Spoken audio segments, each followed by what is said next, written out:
So, Book Baldwin on CNN is about to explain that Donald Trump doubled down on his comment about Mexicans coming over the border as being rapists. What you're about to hear is pretty horrible, to say the least. But I want you to pay attention to this. Pay attention to what you're about to hear. Yep, he is under fire, and he is, not backing down. Far from it. After calling Mexican migrants rapists more than 2 weeks ago, here's what he told Don Lemon just last night. Oh, well, if you look at the statistics of people coming, I didn't say about Mexico, I say the illegal immigrants. You look at the statistics on rape, on crime, on everything coming in illegally into this country, they're mind-boggling. If you go to Fusion, you will see a story about 80% of the women coming in. I mean, you have to take a look at these stories. And you know who owns Fusion? Univision. Just go to Fusion and pick up the stories on rape. And it's unbelievable when you look at what's going on. So all I'm doing is telling the truth.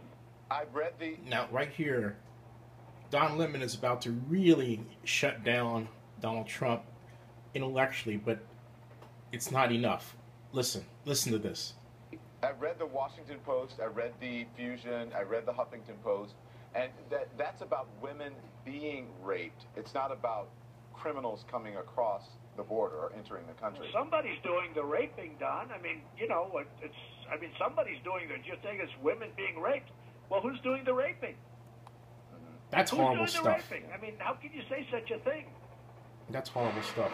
Okay, and the point basically is that John will not admit, if you're going to say statistics, what you have to explain is something like, okay, I'm saying this is what he should say, I read the Bureau of Labor statistics, or quote a government data source and a data sheet that everyone can go to, the numbers are posted, you can actually see them.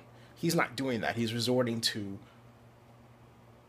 an article online that he says he wrote that he interpreted a certain way, as you can tell by Don Lemon's reaction, which means he has a prejudice first. He's reacting with a prejudice, and then his emotions, and then he's trying to create an intellectual argument to support his prejudice, and the intellectual argument isn't there. It just isn't there, so he keeps having to switch his sources. First he says statistics say, but then when he can't cite a statistical source, he resorts to an online article. Really horrible stuff by Donald Trump. Just ugly, horrible stuff. He doesn't care that he hurts the feelings of people, and if he keeps it up, it's going to wreck his empire.